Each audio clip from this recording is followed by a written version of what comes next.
কুড়িগ্রামের ফুলবাড়িতে র্যালি, আলোচনা সভা ও কেক কাটার মধ্যে দিয়ে জাতীয় দৈনিক ভোরের চেতনার ২৬ বছর পূর্তি ও প্রতিষ্ঠা বার্ষিকী উদযাপন করা হয়েছে।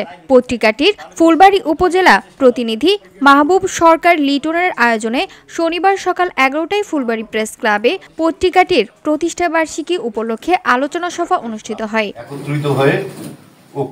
সভায় উপজেলা প্রেস ক্লাবের সভাপতি প্রভাষক জাকারিয়া মিত্রার সভাপতিত্বে প্রধান অতিথি হিসেবে বক্তব্য রাখেন ফুলবাড়ি থানার অফিসার ইনচার্জ শওকত আলী সরকার।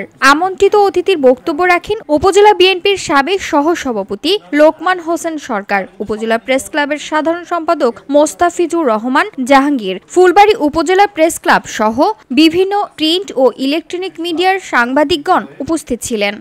জনকণ্ঠের ফুলবাড়ি উপজেলার প্রতিনিধি মাহফুজার রহমান মাহফুজের সঞ্চালনায় ভোরের চেতনা ফুলবাড়ি উপজেলা প্রতিনিধি মাহবুব লিটুর স্বাগত বক্তব্যের মধ্যে দিয়ে আলোচনা সভা শুরু হয়। আলোচনা সভা শেষে সম্মানিত অতিথি ও সাংবাদিকদের অংশগ্রহণে থানা রোডের র্যালি বের হয়।